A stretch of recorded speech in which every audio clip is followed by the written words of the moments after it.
Welcome back to Melodic Memories of Light's Monarch. I'm Casey, and today I've got quite a bit to talk about, let alone Spotify Wrapped. That just came out. I really want to dive into that, but first, if y'all listened to my last podcast episode, you'll know where I was. And I was actually in Edmonton seeing MGK just on Monday. Last Monday, rather. Not the one that's today, not right now. Last Monday, December 1st. And what a show. Like, all things aside, like, trip aside, what a fucking show. MGK, I didn't really know what to expect from it, and it really blew out any expectations that I could have had.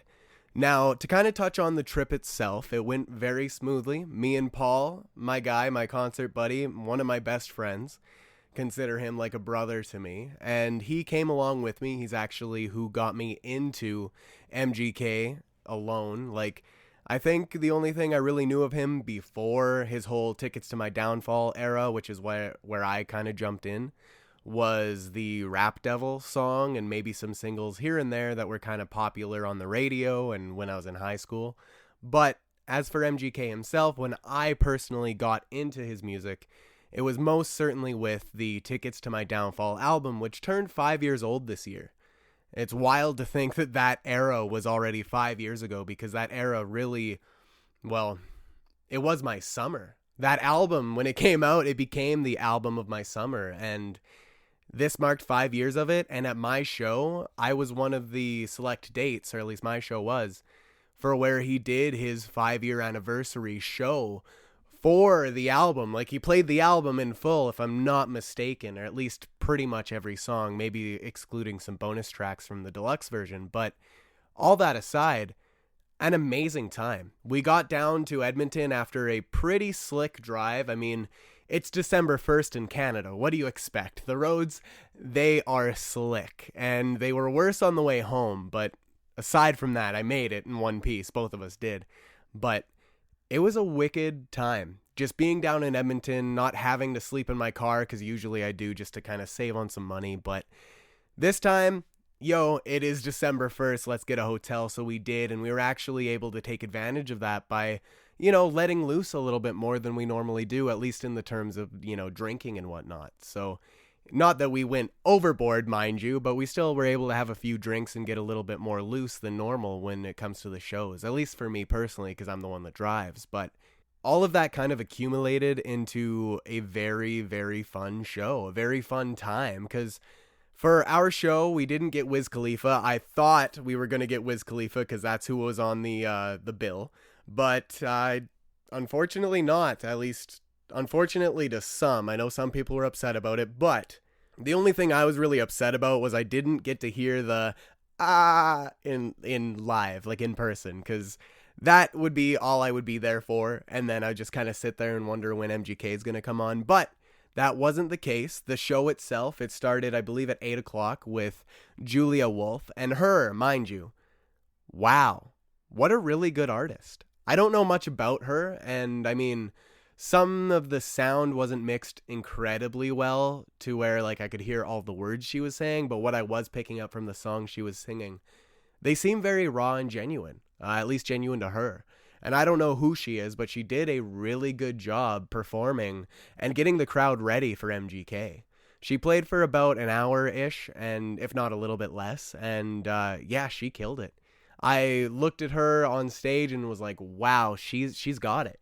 She's got that oomph that you need to be a performer, that kind of swagger that one has as a performer. I think that she is a name to watch out on, to be honest. Kind of makes me want to go and actually check out some of her albums, so maybe I'll do that this next year, or if I have any time with the last of December here, because I know with December and it being, the end of the year and coming to a new year, I need to do some recaps. I need to go over some albums this year and really decide what I want my top 10 to be it top 10 releases, top 10 albums, whatever I choose. Y'all will obviously hear about it by the end of the year, come New Year's, but just something to really think about for myself. But that's besides the point. Julia Wolf, I do want to get to your stuff because you put on a really good show, and I was genuinely happily surprised. And then obviously we got MGK. Now when he came and hit the stage, enough said. Like, he knows how to perform. Apparently, the night before, he was playing in Calgary, which I guess he gets a kick out of the Albertan accents, which I don't think I have one, at least not so much as some people do. And if you guys think I do, let me know at Lights Monarch. I would love to hear all of the little critiques about any accent I may have being Canadian at the very least, if not Albertan. But it was fun. Like, he just had the energy of a really fun show. And obviously, he played everything I could have wanted him to play, aside from maybe a handful of songs that I knew probably wouldn't get played anyways. And mind you, he did end up playing one of them at the Chicago show. Crystal let me know about it, which I'm a little jealous of. He ended up playing At My Best with Halsey instead of, I believe, Camila Cabello's the original feature. That would have been, oh my god, that would have been everything. Like, I love Halsey, just as a side note, and for her to be on that song and also sing Forget Me Too with MGK, incredibly jealous. Like, what the hell? Come on. Halsey, you could have made it up to Edmonton. Come visit. Maybe come visit with your own show. Like, come on, Halsey. Anyways, besides the point, I do want to touch on the set list here because he played 2.5 hours worth of music, which honestly went by in a blink. Like, it went by so fast because the show was so enjoyable. From his energy that he had just on stage, even with having a fever the night before, which I forgot to mention, on his Instagram story, he had a fever of like 104 or something like that.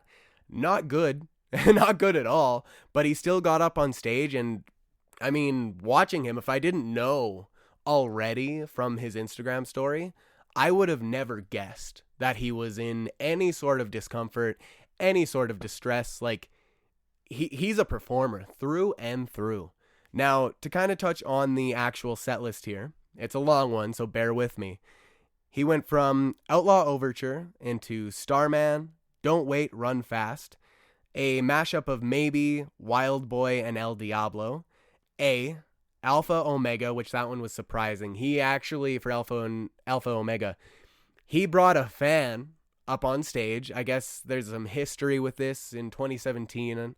I believe it was 2017 they were saying on stage that this fan, he was underage, so he couldn't go see the show, but MGK still let him in to backstage access and get to see the sound check for the show, and was able to talk to MGK and have a little bit of a repertoire with him. And I guess the night of the Edmonton show, he was there in the crowd, and they actually brought that kid, who I think is like 21 at this point, if not, at least an adult, brought him up on stage and rapped Alpha Omega with him.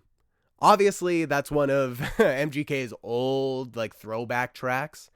I didn't expect that, at all. I was just expecting pop punk stuff, but again, he already gave us Wild Boy, which is, like, early MGK, and so is Alpha Omega. And Paul, being an early MGK fan, was hyped. Like, the moment it started, obviously with Wild Boy, he was also like, holy shit, dude.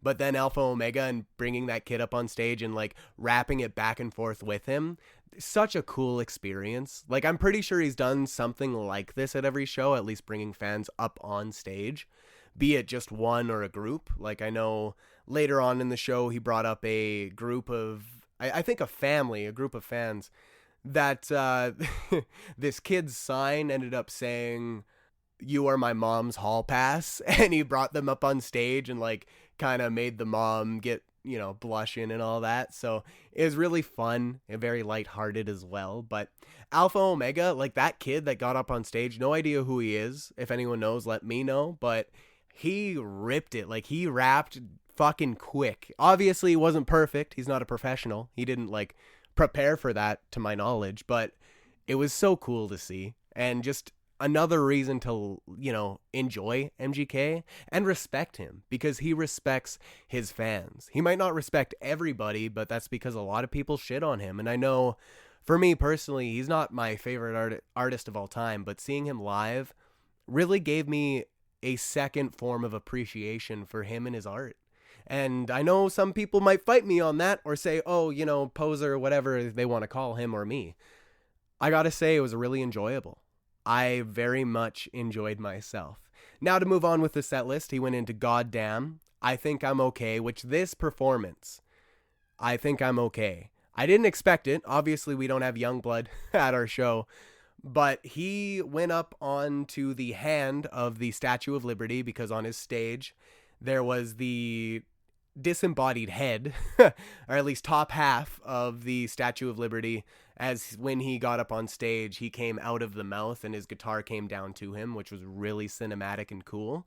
But yeah, for the song I Think I'm Okay, when the light went on, he was up on the stage. Like, he was up on the hand stage of the Statue of Liberty. And I gotta say, that must have been a powerful moment for him, because sitting where I was and looking up at him, that was really cool. Now, to be MGK and up on there and see the entire arena full of people and be so high up, I don't know, for me, a little bit of stage fright, a little bit of height kind of, insecurity there, but hey, that would be so cool and just so powerful, because it really was a powerful moment.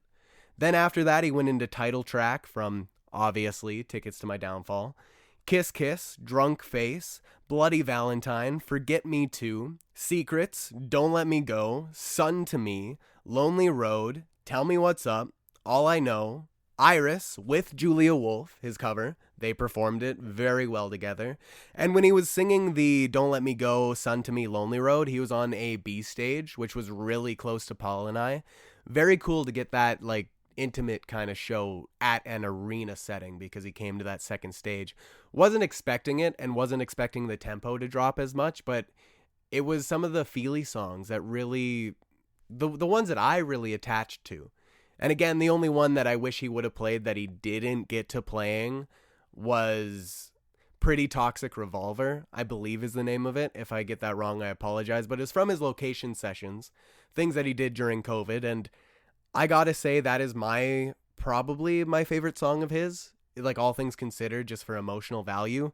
But to get Don't Let Me Go, that one, oh my God, that made up for not having the other one. I will say that real quick. Lonely Road could care less about, but to get Don't Let Me Go and Sun to Me, the Zach Bryan cover that he does, so cool. And then Iris, man, if I didn't tell you that I cried during Iris, I would be lying, because I definitely teared up at least a little bit, and I don't know how I'm going to deal with Goo Goo Dolls when I see them later next year. We will see. When the time comes, we will see. But obviously, he played Iris with Julia Wolf, a very lovely moment. They were on two different high-riser stages. They came up out of the ground and were kind of elevated above the crowd once again, and it was just a perfect moment to have that. Because then after that, we went into Lonely, World War III, Concert for Aliens, My Ex's Best Friend, Jawbreaker, Nothing Inside, Banyan Tree Interlude, Play This When I'm Gone, Paper Cuts, without the rap, mind you, the original single version of Paper Cuts, Your Name Forever, Why Are You Here, Cliché, Sweet Coraline, and finished it up with Vampire Diaries.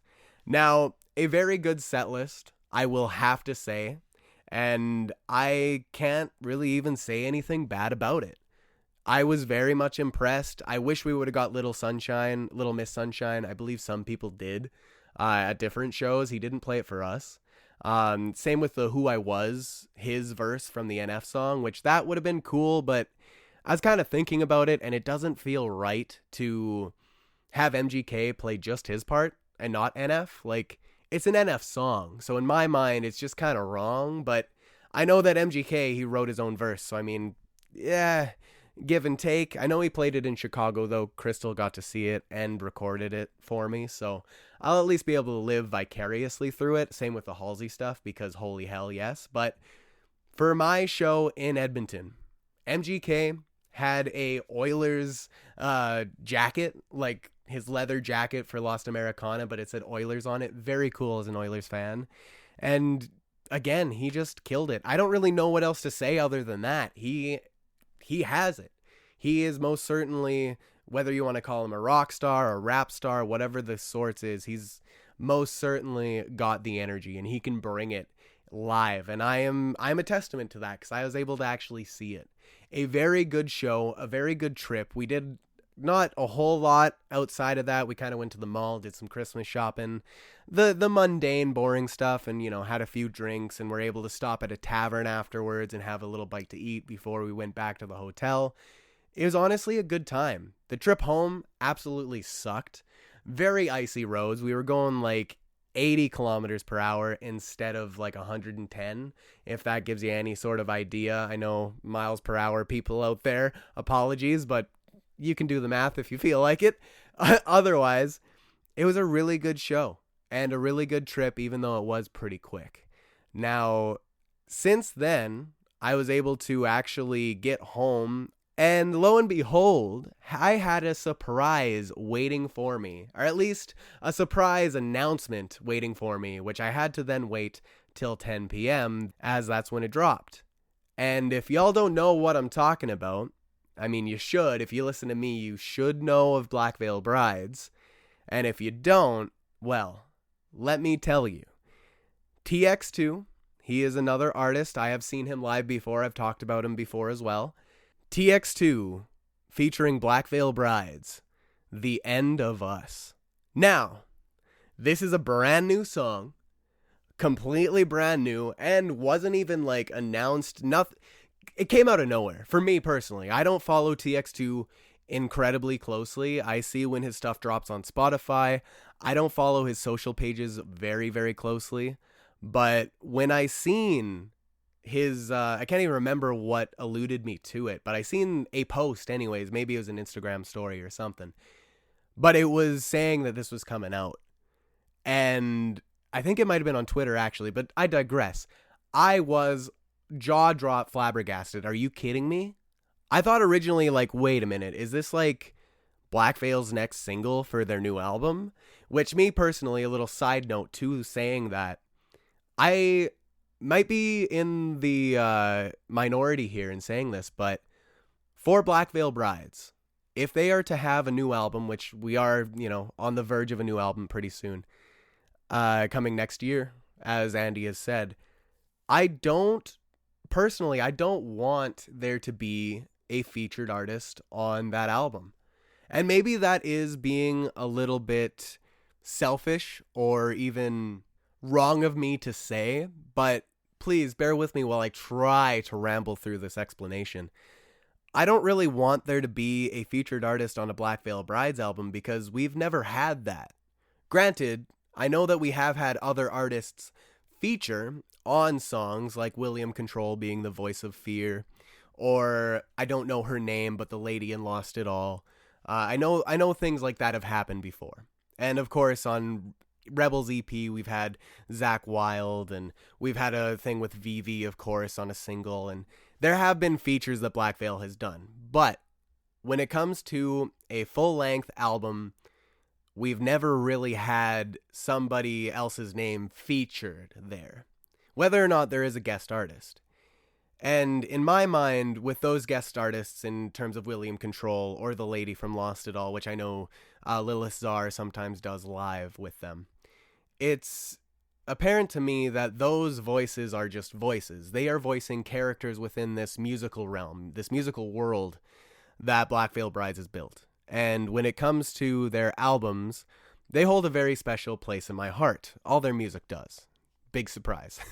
But it just feels wrong to have another voice be there when they are like posing as another artist. And if I can try to break that down, what I mean by that is saying I don't really want there to be anything that comes in the way of the artistry that Black Veil is known for.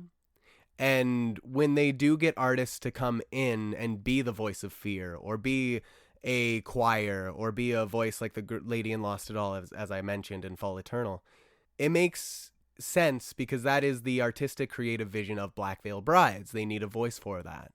But in features and collaborations, normally it is a proper collaboration where it's two artists and they're both, visions from said artists colliding together and making something most often pretty good.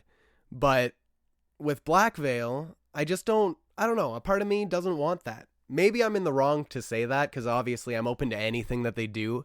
If there isn't, I mean, if there is a feature, at this point I'm kind of manifesting it, even though I don't mean to. If there is a feature on this next album, which I kind of have a sneaking suspicion there might be a Lilith Czar feature. I might be wrong about that. Maybe Black Veil's going to feature on her record that will come out eventually, but I digress. Nothing's been set in stone. Don't take my word for it. It's just me rambling. But I'm excited for this next record from Black Veil. If it makes any sense, I don't really want their artistic vision when it is supposed to be an album that is the most Black Veil Brides ever. I don't really want there to be any sort of colliding vision with their artistry, you know? Maybe I'm kind of butchering it in saying that, but I'm going to quit rambling here and go back to The End of Us with TX2. And as I just mentioned all of the feature stuff, this was great.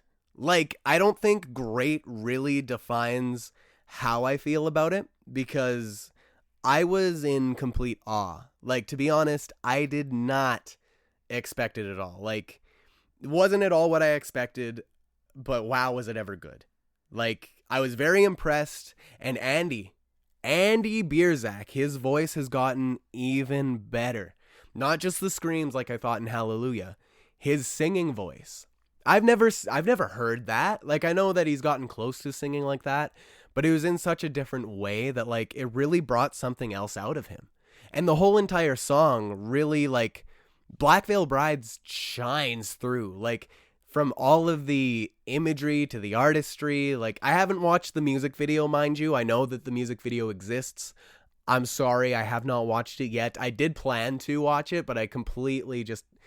I've been way too busy, be it actually physically busy or mentally busy. It's been a long week. It's December. Cut me some slack, please. I beg you. But the music video, I do plan on watching it. And when I do, maybe I'll have some extra thoughts to add to this. But listening to just the song alone, like Black Veil Brides, the absolutely wicked shredding and musicianship that they show through it, like it shines through the entire track. And that can't go without praise on making this track feel like a perfect synchronization of sounds between the two bands. Like, the moment that the shredding started, I knew that was Jake. The moment the violins kicked in, I knew that was Jinx. And the drums, that has to be Cece. And if I'm wrong, maybe I'll find out in the music video. But from listening to it, everything was just perfectly crafted that I was in shock. I was like, holy shit, this is good, like really good. Obviously, I'm biased because of Black Veil, but I know TX2. I don't like all of his songs. I'm not going to lie and say I'm a lover of all of his stuff, but I respect the shit out of him. He's got that drive and push to really just break boundaries, and he has a voice. He cares about shit, and he doesn't let that go. Like, the Hostage song, that was my favorite song of theirs. And that one is obviously about trans rights and everything like that. And, you know, just breaking out of like that. But it's just pretty much saying fuck you to everyone that disagrees. Like, I don't know. It's a really good song. I would highly recommend it. It's called Hostage, They Will Not Erase Us. But I digress.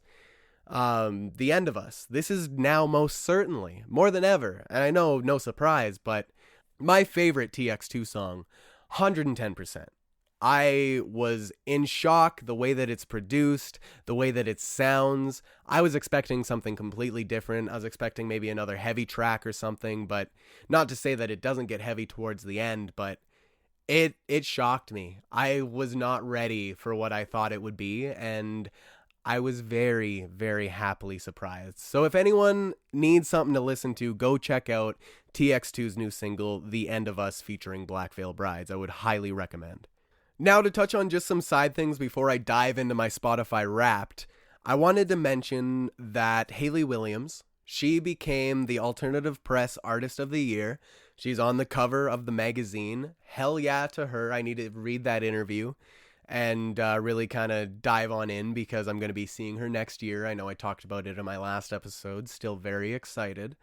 But Hayley Williams, what a goddess of an artist she is. And I don't mean to paint her in any image that she doesn't feel, you know, comfortable being painted in, but high respect to her, very, very high respect. And I'm so proud of her to be able to become this solo artist. I know she's not always going to be a solo artist, but with this album that she says might be the last one under Hayley Williams.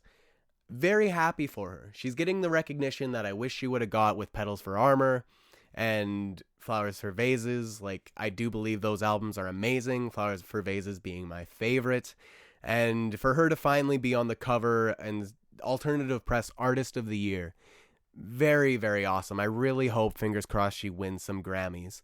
Also, the Game Awards. That is this Thursday. If anyone cares about video games, you better be there. All right, you know what? You probably already are. Because the Game Awards, it is a big event in gaming. I myself am holding out hope for Kingdom Hearts 4 trailer. I know I've got the clown makeup ready, don't you worry. But with the Game Awards, I'm very excited. We are getting Evanescence. They're going to be playing Afterlife at the show, a live performance of Afterlife, their song that they did for Devil May Cry. Very, very cool. Love the song. Haven't seen Devil May Cry anime yet on Netflix, but I do plan on watching it one day. I was just kind of hoping to play through the games first. I've only ever played through the first Devil May Cry and a little bit of the reboot, but I know, don't crucify me. I'm getting there, I promise. I play games very slowly. We'll see when I get to it, but Afterlife, Evanescence, I'm there for it. Might not beat the line performance that happened last year from 21 Pilots, but it's going to be pretty cool all the same. Now, the Game Awards trailer, the preview trailer that Jeff Knightley was able to put together, he used, and I wanted to touch on this specifically because music related, he used the song Rain. And not just the song Rain by Sleep Token, but a custom version of the song Rain that was made just specifically for that trailer. Amazing, beautiful, mwah. He had the go ahead and help from Sleep Token and Vessel, and it was really, really beautifully well done. Like, it made me kind of cry. He referenced his dad within the post that he said because he lost his dad, and my heart goes out to that, goes out to him. An amazing trailer. Good job, Jeff. And the Game Awards, I'm very excited for whatever's to come. Kingdom Hearts 4, fingers crossed, man. Clown makeup and all, fingers crossed. Also, I seen Five Nights at Freddy's 2 with the boys, the crew, the group. Me and my friends, we went out and watched Five Nights at Freddy's 2. Kind of a jokey horror movie. Like, it tries to take itself seriously, but at the same time, it's Five Nights at Freddy's, so I mean, what can you really expect when it comes to it? All things considered, though, even with all of the bad reviews online and on the internet right now, as critics have been kind of shitting on it quite hardly, I would have to say, as a, maybe not a fan of Five Nights at Freddy's, or really a fan of Blumhouse at all, it was a decent time. Like, I enjoyed myself. Same thing with the first movie. I enjoyed myself too, even though they might not be my favorite movies. I might not want to go back and watch them all the time, but it was a good time, especially with some friends. So you need a movie to watch, maybe go check it out if you've seen the first one. I'm not going to say it'll like break any expectations one might have, but it was pretty decent. So it was a good way to end the weekend. The last few things before I get into Spotify Wrapped, Edward Scissorhands turned 35 years old. I had to say something about it because holy shit, that is wild. The Trinity of Terror tour is 4 years old. It's a big tour for me, so I had to touch on that as well. It is the first time I was able to see Black Veil Brides live, and I'm very happy that I was able to experience not just one show of it, but two. Technically 3 if you count When We Were Young, but it's kind of like, yeah, I was a part of the Trinity of Terror tour, kind of, but they didn't play their full sets. I digress. Trinity of Terror tour, 4 years old. And the Eras tour, Taylor Swift, that ended 1 year ago. That is wild to me because I was there. I was there in the third final show in Vancouver, the opening date of the Vancouver show, Swiftcouver. I was there, and I can't believe it's already been a year since I've seen her live. Wow, does time ever move fast and never slow down. So make the most of the moments because it'll catch up to you. Now, the last few things I'll kind of ramble out here. The Fever You Can't Sweat Out, the deluxe 20th anniversary edition, drops January 23rd. And Rolling Stones named Abracadabra by Lady Gaga the #1 best song of 2025. As well, Hayley Williams' newest album, Ego Death of a Bachelorette Party, was the 9th best album of 2025. Very happy with all of those things, and now that all my rambles are over, I talked about MGK, I talked about Hayley Williams, I talked about the Game Awards, Five Nights at Freddy's 2, Edward Scissorhands, these shows hitting their anniversaries, Panic at the Disco. Let's get into my Spotify Wrapped. Now, this is going to be maybe a little bit of a ramble, but I needed to touch on it because it's like Christmas for music listeners.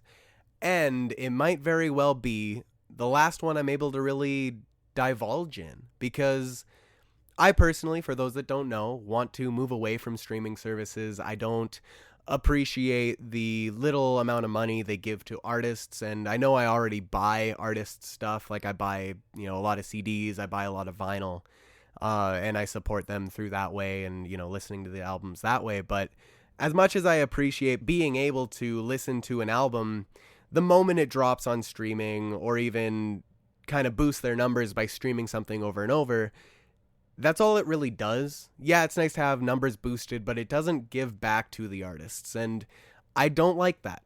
Amongst everything else, I mean, that's just the tip of the iceberg. Another big thing, the AI slop that Spotify is, coming to be known for, in pushing these AI artists, or even, I believe, I may be wrong on this, but I seen a article about it. I didn't get the chance to read it. I just kind of highlighted it and that's strange. I think with Architects, they're a metalcore band.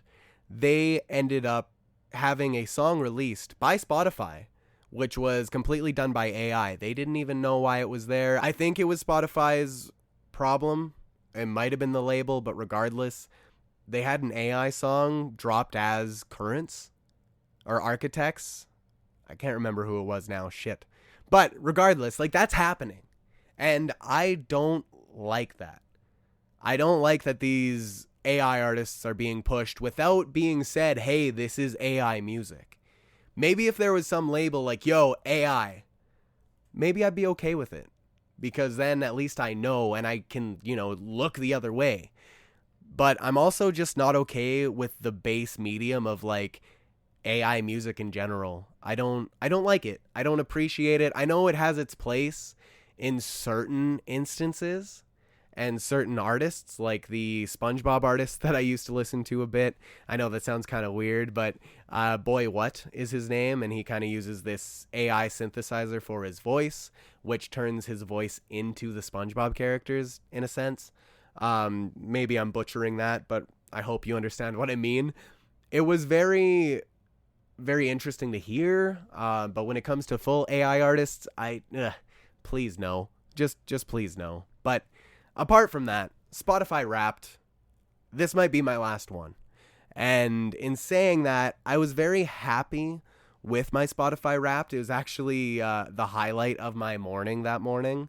And it actually made me a little late for work, too, because I didn't expect it to be so in-depth. They really kind of killed it this year, not gonna lie. I was very impressed. Now, with my Spotify Wrapped, obviously, I want to kind of go over every little bit of it to some extent. I'm not going to bore everyone with all the little minute details, but I screenshotted everything that I thought was interested, and I'm just kind of relay it here. If you guys do want to watch the entire Wrapped that I did have on my Spotify, I screen recorded the entire thing. It is on my social accounts, @LightsMonarch on every single one. Facebook, Twitter, TikTok, whatever you got.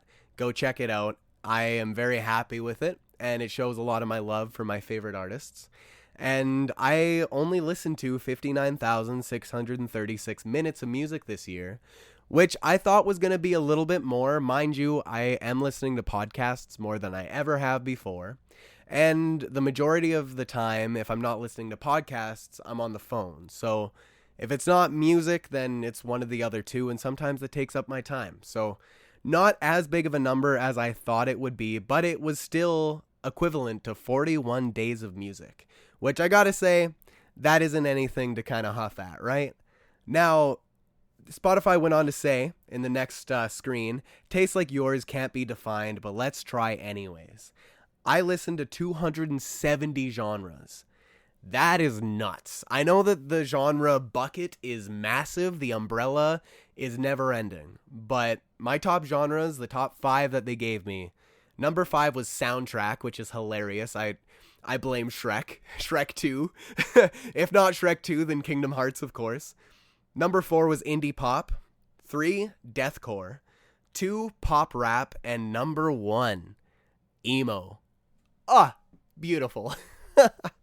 Of course it was emo. It is a throwback to my old Spotify raps. Honestly, I think that was my top genre for at least 1 or 2 of the other years since I've had Spotify.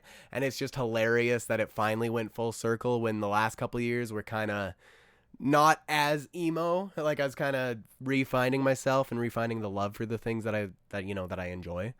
But regardless, emo. Hell yeah. Where y'all at? Now, age is just a number, so don't take this personally, but my listening age that Spotify gave me was 30. And it says, since I was into music from the early 2010s, hits with a hint of nostalgia. So, I guess I'm 30 in terms of music. I'm actually 26. Not that crazy amount of a difference. I've seen a lot of people, though, even some of my friends were like 70, 80 years old, and it's like, what are you guys listening to? I'm so curious, because like that's nuts. Power to you, though. I'm only 30, so I'm a baby compared to all y'all. Now, I listened to 4,756 songs this year. 4,756.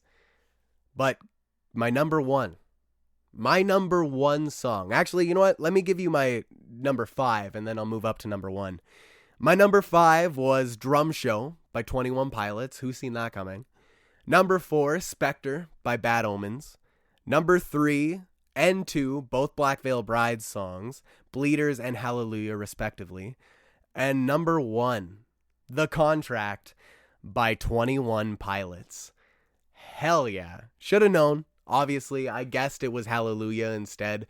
I kind of knew it would be one of the two, and I mean, they are my top 2, so I kind of wasn't completely wrong, but yeah, that's my top 5 songs, and my song playlist, which, oh my god, I'll get into at the end of all this, because I just finished listening to it today. In love. It is a soundtrack. I could listen to that playlist on shuffle, on repeat, whatever, what have you. It's really good. I was very happy with it. Obviously, they were the songs that kind of, took up the most of my year. Now, I listened to 155 albums this year on top of all those songs. Long live the album. I can't believe I listened to that many. I don't know which ones they were, even, to be honest. I wish it told me every single one, but then that would be a long-ass list. And I don't think anyone would really want to hear me go off about 155 albums. But my top 5 albums, it did give me that at the very least. And those were, number 5, Blurry Face by 21 Pilots. Number 4, Clancy by 21 Pilots. Number 3, The Phantom Tomorrow, Black Veil Brides. Number 2, which this one actually shocked me. I did not know that I had it on repeat that much. I knew that I was listening to it a lot, but it kind of shocked me because it was all within like the first half of the year. But an amazing album all the same. Let the Ocean Take Me, Redo by the Amity Affliction. Mwah, beautiful album. Beautiful album. If you're into metalcore, maybe that's why deathcore was on my top genres, if that is considered the same. I'm not incredibly sure, but if you're into heavy shit and heavy emotional shit on top of it all, give that album a listen if you haven't heard it. I swear. You're gonna enjoy it. Then, my number 1, Breach by 21 Pilots. Who's seen that coming as well? Like, honestly, I think I've talked about Breach so much at this point that I don't really have anything else to say about it other than it is amazing. It is the magnum opus of 21 Pilots, even though I still have a soft spot in my heart for Trench, just for what Breach is, for the end of the storyline, and for it actually kind of tying everything together after Clancy left us on that cliffhanger. It was really good. Even story aside, just the songs, like, if you haven't heard it, go listen to it. Please do me a favor. Tell me what you think about it. @Lights Monarch, please. Now, aside from that, podcasts. I apparently streamed 13,547 minutes of podcasts, which I don't know how much time that is in days. It didn't tell me. But my top podcast was The Basement Yard, which I was apparently a 2% fan of, with 9,817 minutes listened to. Now, I didn't think it was that much, but hell yeah. My top three, of course, being my own podcast, which I promise I'm not a loser, okay? I have to listen to them sometimes, you know. Then my number two was Other People's Lives, and number one, The Basement Yard. I only listen to The Basement Yard and Other People's Lives at this moment. I'm working from their back catalog all the way from the very beginning to where they are current day. I'm currently in December of 2020, COVID years, so I've got a ways, good old 5 years to catch up on it, but I will get there eventually. Now, as for my top 5 artists, this is what kind of came up next after getting a nice little video from The Basement Yard kind of thanking me for being a fan. And my top 5 artists went as such: number 5, NF; number 4, Panic at the Disco; number 3, Fall Out Boy; number 2, 21 Pilots; and number 1, Black Veil Brides. Hell yeah, the boys reign supreme once again. After being completely off of my top 5 artist list last year, which I was actually shocked myself, I guess apparently I fell back in love. Like, I've always loved their music. They've never done me wrong, Black Veil Brides, but they weren't in my top artists last year. Taylor Swift was my number 1, and I believe 21 Pilots was my number 2, 2 years in a row. But I don't know, when I seen Black Veil Brides come up as my top artist, I just biggest grin on my face, and I honestly teared up a little bit, because it means a lot to me to be like, oh my god, I think I found myself again, and reconnected with that love of Black Veil. Because again, I've loved them for a very long time. I love their music. I'm so excited to see what they got on the horizon, but there was a point there where I wasn't listening to them as much. I still had the appreciation, and I still called myself a very big fan, but I wasn't actively listening to their back catalog because they didn't have anything new at the time rather. Aside from Bleeders, I know that came out last year, but with it only being 2 songs on Spotify, I was listening to that more so on my iTunes, because I bought it to be able to have the extra bonus track, their U2 cover of Sunday Bloody Sunday. Now, Black Veil Brides, now that they're my top artist again, I'm so happy and ecstatic to be able to say that, because I love my boys. I fucking love that band. And Black Veil Brides being my top artist, I guess I spent 4,626 minutes with them, which made me a top 0.03% global fan. I was very happy to see that. Not the biggest or smallest number I've ever gotten for being a fan. I believe there was one point where I was a 0.001 or 005, something like that, percent global fan. But regardless, this is still really cool for me, especially when I didn't think I listened to them enough for them to even be my top artist. I thought they'd be in the top 5, but I wasn't sure. And in saying all that, it gave me my number of the top listener globally, which was 2,538. So I was number 2,000, or rather am 2,538 top listener of Black Veil Brides globally. Welcome to the big leagues. Hell yeah. Now, unfortunately, Black Veil didn't do a video for their fans. I'm not really sure why, but all the same, I got a 21 Pilots video, Josh himself on the screen. Very beautiful, very good. But I know I was very happy with my top 5 list, because NF, love them to death. Panic at the Disco, I was, binging that because I was in the vibe of seeing them. I got to see them live this year. Holy shit. If you haven't heard, go back and check out my When We Were Young episode. I talk all about it. An amazing show.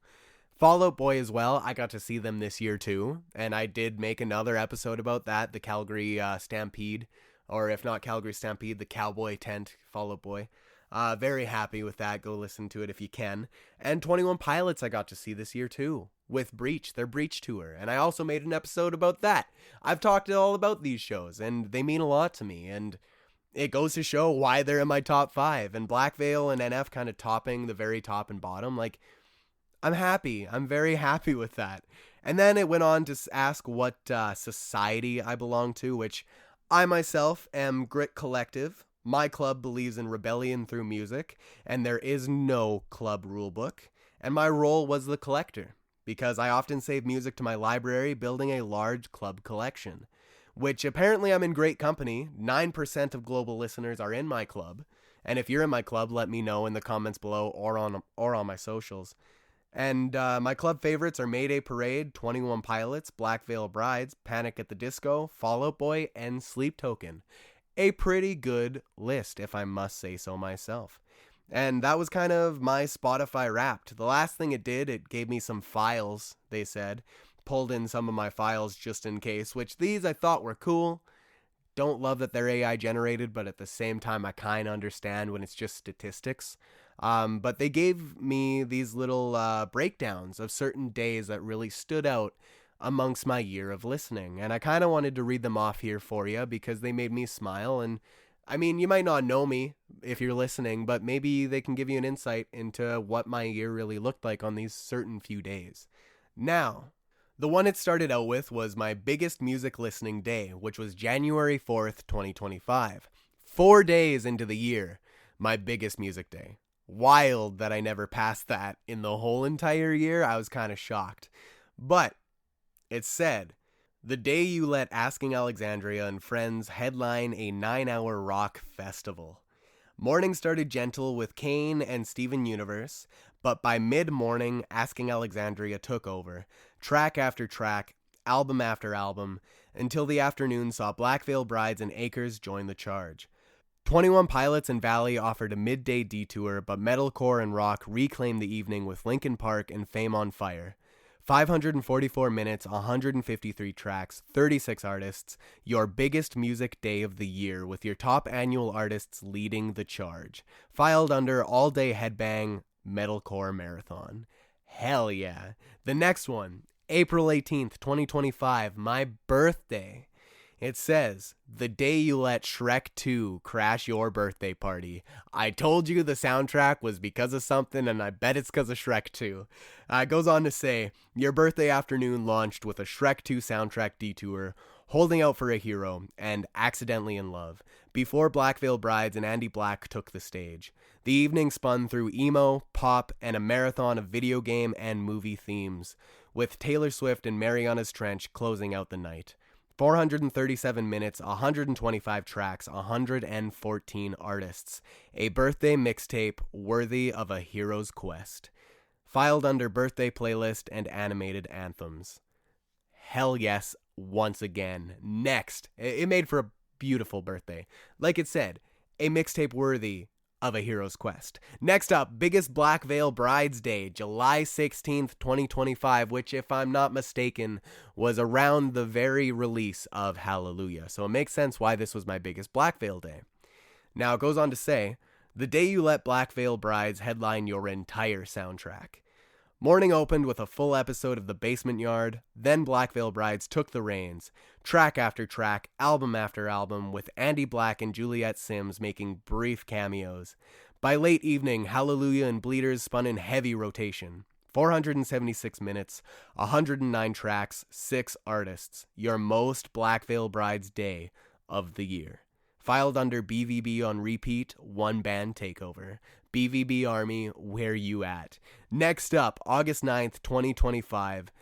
The day you let Bad Omens echo through every hour. This was my repeat heavy day. From late morning to late evening, Bad Omens dominated every hour. Spectre alone spun 6 times, while Malice, Mercy, and Hedonist recharged, never far behind. Even with other artists snuck in, the day's pulse stayed relentless and repeat heavy. 417 minutes, 114 tracks, 25 artists. Your most replayed day of the year. Filed under single band, tunnel, and looped riffs. And if I'm not mistaken, August 9th, 2025, pretty sure that was around the time Spectre came out. So, makes sense as to why that was my Bad Omens day. Then, the last one it gave me, my biggest emo day. This one made me laugh. October 21st, 2025, the day that I traveled back from Vegas from the emo festival. Now, it went on to say, the day you built a Panic at the Disco cathedral. One emo anthem at a time. A fucking cathedral, man. Love that wording. Anyways, from midnight until late morning, Panic at the Disco filled nearly every hour. Album cuts, live versions, and even a Bohemian Rhapsody cover. By afternoon, you'd loop through every era with only a few guest appearances breaking the spell. 510 minutes, 143 tracks, 18 artists, your most emo-obsessed day of the year. Filed under All Night Encore Live Setlist Marathon. That one makes sense because literally I listened to Panic at the Disco on the airplane all the way home, and then all the way in the car home, and then in the morning of my work shift because I drive for a living. So yeah, I was listening to a lot of Panic at the Disco, and I was shy like 30 minutes of breaking the record, if not 40 minutes of breaking my record for the longest music day or whatever it said, the biggest music listening day. Very, very close. So close, in fact, because that was, I believe, 544 minutes where the Panic day was 510. So close, but I digress. It's fine. All that aside, though, I kind of wanted to touch on a little bit as I finish up here on the actual top song playlist I got myself, because that is what I just finished listening to. I'm not going to go through and, bore you all on reading everything like I just did in my actual Wrapped, but I did want to touch on the artists that appear in it, because some of the artists that appear might not have been in my Wrapped except for like briefly mentioned here and there. Now, obviously, 21 Pilots, Black Veil Brides, Bad Omens, The Amity Affliction, Lady Gaga, The Midnight, very, very good, The Midnight, The Equalizer, Not Alone. If you guys know Terrifier, then you know that song, and if you don't think you do, then go listen to it, because I promise you, you do. Now, the next one, Mayday Parade, All Time Low, Blue October, love that band. If you haven't heard I Hope You're Happy, that is my favorite song of theirs, right next to Into the Ocean and Hate Me, classics of course. Then we got Cavetown and Acres, Linkin Park, TX2 with Hostage, their song Hostage, hell yes. Then Arrows in Action, Sleep Token, of course, Sleep Token with some of their, all of their new album is scattered through here. And then we got Water Parks and Alec Benjamin, Shinedown, and The Devil Wears Prada, which I believe is the last artist that I haven't mentioned. Yeah, so that is my entire list. It's got all those bands throughout it. 6 hours, 22 minutes, I believe 100 songs. And my least listened to song, which granted all of them were at the same number, like the last, I gotta say 10 or 12, we're at 13 listens each, with my number one song, The Contract, being at 106. So a little bit of a, a little bit of a difference there, but was a really good playlist, and I wish I could share it with you all in some way. Maybe I can add it to my profile or something. Anyone knows, let me know. But Spotify Wrapped, the Christmas for music lovers and listeners. All of them, I mean, if you all got something different, share with me. Actually, what I would love for everyone to do, if you could, in the comments below, be it on YouTube, even on Spotify, or Buzzsprout, whatever you're listening to this on, anything under the sun, if you're able to leave a comment any random song, anyone from your top song playlist, because I want to hear it. I'm down to hear new music, and if you do, maybe I can talk about it and share my thoughts on the next episode, because I would love to. And if there isn't any way to comment, then hit me up at Lights Monarch on all my socials. I want to talk some music. I want to hear what you guys are listening to. I'm very curious, because my whole Wrapped might be completely different from yours, and honestly it should be. We're different people with different values, different appreciations, and different loves, so I understand that it would be completely different. I'm my own individual, and so are you, so give me an insight. I want to know, whoever you are. Don't be shy, I promise. I won't judge too hard. I'm down for anything. So that was my Spotify Wrapped. I'm very happy with it. Again, it might be my last one, and it feels a little bittersweet. But we'll see what happens if I'm able to get that iPod up and running, or if I have to keep Spotify for a little bit longer than I meant to. I mean, we'll see what happens. I just got to order the parts and really fix it and get on it, because I've kind of been delaying that a little bit too long, mind you. So Thank you so much for listening and listening to all my rambles. Again, let me know about your Spotify Wrapped. Give me one of your top songs, if not your top song. It can be realistically any song you want it to be. I'm not going to know it was on your top song list, but talk to me about it. I want to know your thoughts, what it means to you, or if it's an album or if it's an artist instead. Anything under the sun goes. Let me know at Lights Monarch. And as for that, it is winter, so stay warm out there. If you live somewhere cold, if you live somewhere warm, know that I'm jealous of your situation. I wish I was warm right now because it is currently minus 20, 20 degrees Celsius, negative 20. So enjoy the warmth for me if you're able to. If it is as cold here as it is where you're at or cold at all, stay warm. Love each other. It's Christmas time, holiday season. Even if you're not feeling it, just pretend. It's nice to not shit on everyone else. So thanks so much for listening again, and thank you for discovering the music within.